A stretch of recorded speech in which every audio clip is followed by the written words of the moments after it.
दोस्तों नमस्कार। सोहन इंस्टीट्यूट की तरफ से आप सबको होली की ढेर सारी शुभकामनाएं। चलिए सेशन की शुरुआत करेंगे बाल मनोविज्ञान की महत्वपूर्ण प्रैक्टिस के साथ।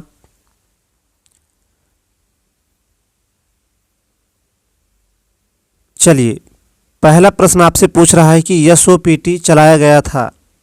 ऑप्शन ए में दिया है शिक्षकों के लिए, बी में दिया है शिक्षार्थियों के लिए, सी में दिया है दोनों के लिए और डी विकल्प में दिया है इनमें से कोई नहीं। एसओपीटी का फुल फॉर्म है special oriental for primary teacher और यह चलाया गया था शिक्षकों के लिए। सही उत्तर होगा ऑप्शन नंबर ए। चलिए आप लोग प्रत्येक प्रश्न का जवाब कमेंट में ज़रूर दिया करें। चलिए अगले प्रश्न की तरफ चलते हैं। दूसरा प्रश्न आपसे पूछ रहा है कि स्कूल रेडीनेस प्रोग्राम किस कमी को पूरा करता है। चार विकल्प आपके सामने हैं।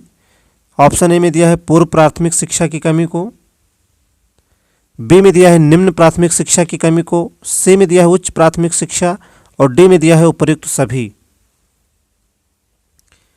स्कूल रेडीनेस प्रोग्राम जो है पूर्व प्राथमिक शिक्षा की कमी को पूरा करता है। सही उत्तर होगा ऑप्शन नंबर ए।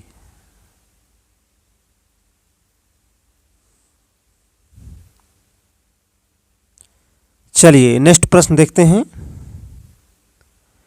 प्रश्न नंबर 3 आपसे पूछ रहा है कि CIET का पूर्ण रूप क्या है।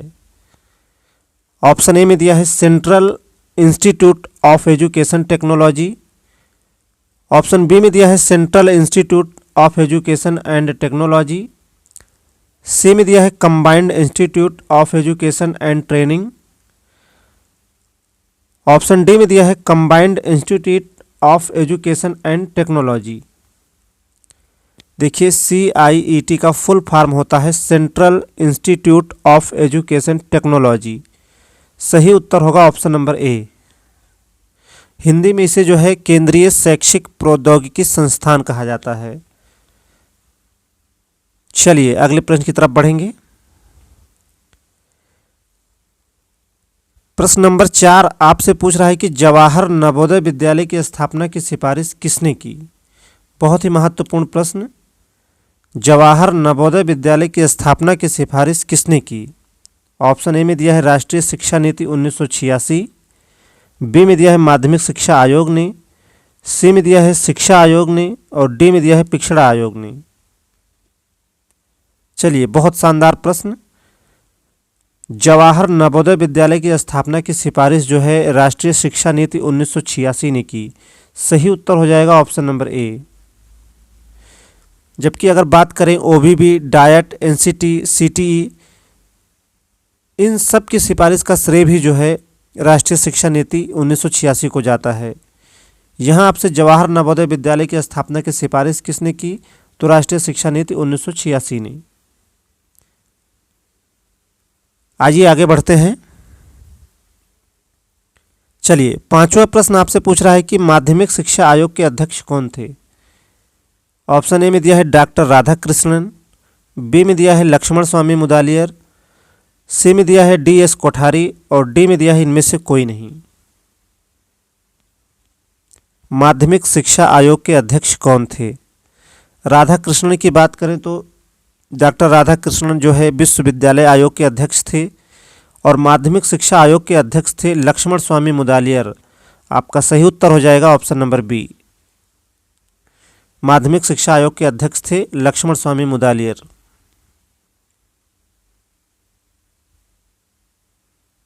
चलिए अगले प्रश्न पर बात करेंगे। अगला प्रश्न आपसे पूछ रहा है कि राधाकृष्णन आयोग का मुख्य संबंध किससे था। ऑप्शन ए में दिया है अध्यापक शिक्षा से, बी में दिया है महिला शिक्षा से, सी में दिया है उच्च शिक्षा से और डी में दिया है तकनीकी शिक्षा से।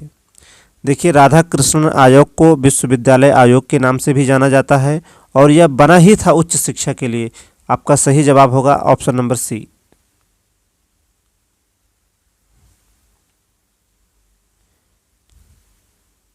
देखिए आपकी परीक्षा की दृष्टि से सभी प्रश्न जो है बहुत ही महत्वपूर्ण हैं। क्लास को आप लोग शेयर करें अपने मित्रों में और यदि चैनल पर आप पहली बार आए हैं तो चैनल को सब्सक्राइब जरूर कर लीजिए। आइए अगला प्रश्न देखते हैं।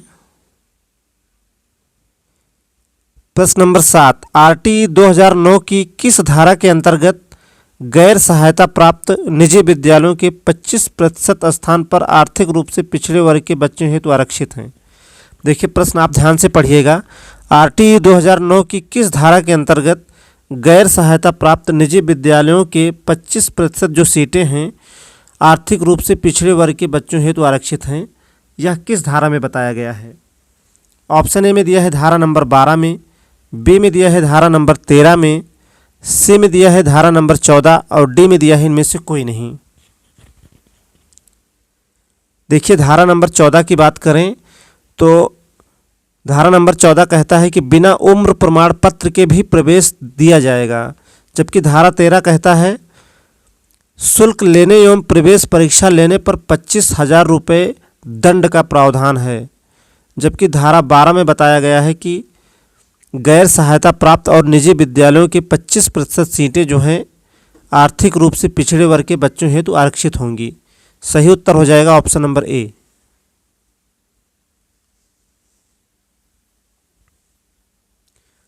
चलिए अगले प्रश्न की तरफ चलते हैं। निम्नलिखित कथनों में कौन सा कथन जो है सही है?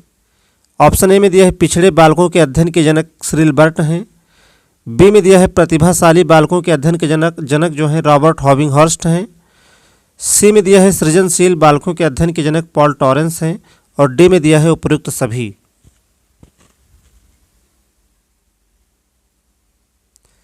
चलिए पिछड़े बालकों के अध्ययन के जनक जो है सिरिल बर्ट हैं, यह बिल्कुल आपका सही उत्तर है।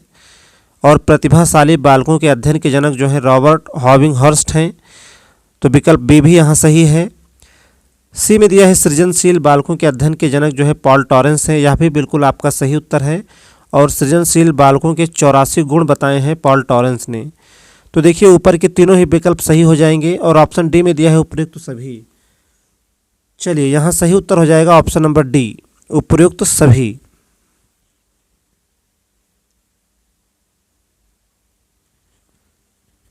चलिए क्लास को आप लोग शेयर करेंगे एक बार। अगला प्रश्न आपसे पूछ रहा है कि निम्न कथनों में से कौन सा कथन सही है?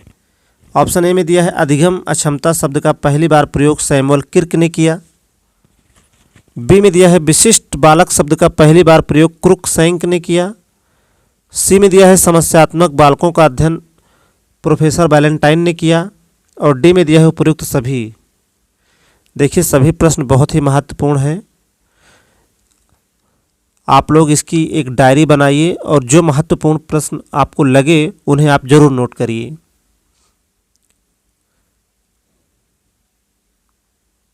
चलिए अधिगम अक्षमता शब्द का पहली बार प्रयोग सैमुअल किर्क ने किया, विशिष्ट बालक शब्द का पहली बार प्रयोग क्रुकसैंक ने किया, समस्यात्मक बालकों का अध्ययन जो है प्रोफेसर वैलेंटाइन ने किया। यह तीनों ही ऊपर के विकल्प सही हैं, इसलिए ऑप्शन डी सही हो जाएगा, उपयुक्त सभी। चलिए अगला प्रश्न देखते हैं। हेवार्ड और ऑरलैंस्की ने विशिष्ट बालकों के कितने प्रकार माने हैं? ऑप्शन ए में दिया है 6, बी में दिया है 7, सी में दिया है 9 और डी में दिया है 11। आपको बताना है कि हेवार्ड और ऑरलैंस्की ने विशिष्ट बालकों के कितने प्रकार माने हैं। तो देखिए हेवार्ड और ऑरलैंस्की ने विशिष्ट बालकों के जो हैं 9 प्रकार बताए हैं। सही उत्तर होगा ऑप्शन नंबर सी। और ध्यान रहे रिली ओम डेविस ने जो है विशिष्ट बालकों के 6 प्रकार माने हैं। यदि आपसे ऑरलैंस्की के अनुसार पूछे तो उत्तर 9 होगा, जो कि आपका प्रश्न में अभी दिया हुआ है। और जब भी रिली ओम डेविस के अनुसार पूछे तो आप 6 प्रकार बताएंगे। चलिए अगले प्रश्न की तरफ चलते हैं। प्रतिभाशाली बालक उन एक प्रतिभाशाली विद्यार्थियों के लिए प्रयुक्त होने वाला शब्द है जो बाकी बालकों से ज़्यादा बुद्धिमान होते हैं। यह परिभाषा जो है किसकी है? देखिए महत्वपूर्ण परिभाषाएं हैं। आप एक डायरी बनाइए और जो महत्वपूर्ण परिभाषाएं और जो प्रश्न आपको महत्वपूर्ण लगे उन्हें ज़रूर नोट करिए। वैसे सभी प्रश्न बहुत ही महत्वपूर्ण हैं और आज जो है थोड़ा प्रश्नों का स्तर जो है कठिन रखा गया है। ऑप्शन ए में दिया है स्किनर, बी में दिया है होबिंगहर्स्ट, सी में दिया है टर्मन और डी में दिया है पॉल बिटी। आपको बताना है कि प्रतिभाशाली बालक उन एक प्रतिभाशाली विद्यार्थियों के लिए प्रयुक्त होने वाला शब्द है जो बाकी बालकों से ज़्यादा बुद्धिमान होते हैं। यह परिभाषा जो है किसकी है? देखिए, होबिंगहर्स्ट की भी परिभाषा बहुत पूछी जाती है, लेकिन यह परिभाषा जो है स्किनर की है। सही उत्तर होगा ऑप्शन नंबर ए।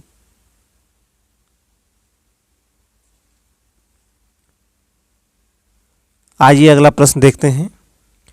प्रश्न number 12, American association of mental deficiency के अनुसार मंदबुद्धि बालकों के कितने प्रकार होते हैं? ऑप्शन ए में दिया है 3, बी में दिया है 4, सी विकल्प में दिया है 5 और डी में दिया है 6। American association of mental deficiency के अनुसार मंदबुद्धि बालकों के 4 प्रकार होते हैं। आपका सही उत्तर हो जाएगा ऑप्शन नंबर बी।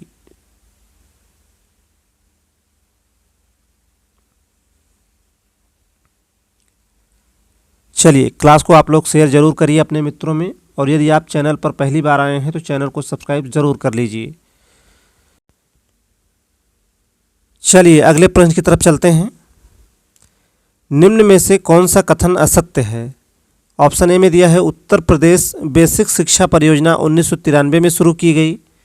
बी में दिया है इसके द्वारा ही बीआरसी तथा एनपीआरसी की स्थापना की गई। सी में दिया है शुरुआत में इसके अंतर्गत 10 जिलों को कवर किया गया। और डी में दिया है यह परियोजना उत्तर प्रदेश ने विश्व स्वास्थ्य संगठन की सहायता से चलाया।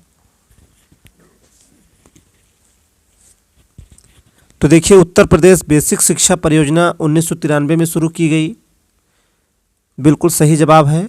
और इसके द्वारा ही बीआरसी तथा एनपीआरसी की स्थापना भी की गई, और शुरू में जो है इसके अंतर्गत 10 जिलों को कवर किया गया। और देखिए ऑप्शन डी में दिया है यह परियोजना जो है उत्तर प्रदेश ने विश्व स्वास्थ्य संगठन की सहायता से चलाया। तो देखिए यह आपका बिल्कुल गलत उत्तर है, और यह परियोजना जो है उत्तर प्रदेश ने विश्व स्वास्थ्य संगठन की मदद से नहीं बल्कि विश्व बैंक की मदद से चलाया।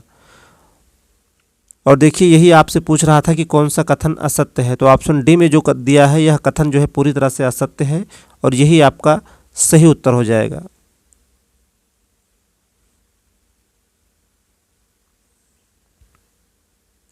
चलिए नेक्स्ट प्रश्न पर बात करते हैं। मीना मंच के बारे में कौन सा कथन असत्य है? ऑप्शन ए में दिया है मीना मंच मुख्यतः यूनिसेफ की सहायता से तैयार किया गया एक लड़की का काल्पनिक कार्टून पात्र है।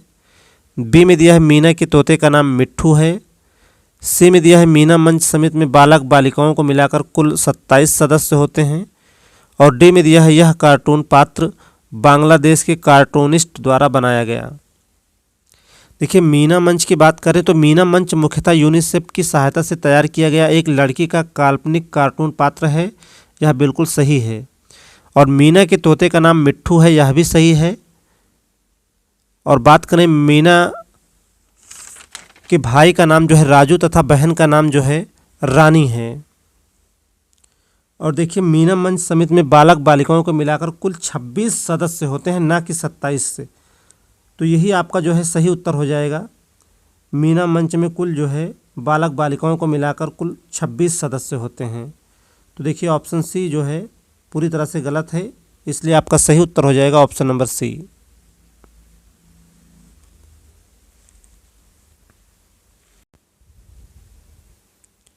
चलिए आज का अंतिम प्रश्न देखते हैं। कस्तूरबा गांधी बालिका विद्यालय योजना के बारे में कौन सा कथन सत्य है? ऑप्शन ए में दिया है इस योजना में 75% छात्राएं जो हैं एससी एसटी ओबीसी वर्ग से ली जाती हैं। ऑप्शन बी में दिया है इसे जुलाई 2004 में ब्लॉक स्तर पर शुरू किया गया। सी में दिया है यह उच्च प्राथमिक शिक्षा के लिए बनाई गई योजना है। और डी में दिया है उपरोक्त सभी। देखिए, इस योजना में 75% छात्राएं जो हैं एससी एसटी ओबीसी वर्ग से ली जाती हैं, यह बिल्कुल सही उत्तर है।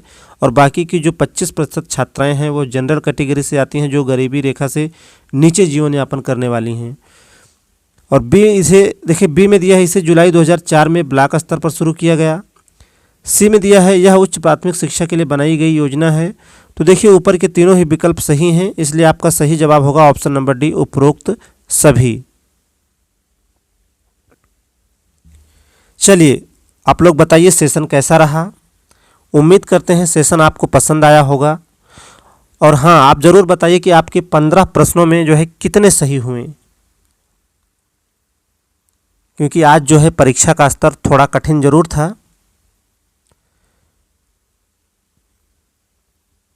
चलिए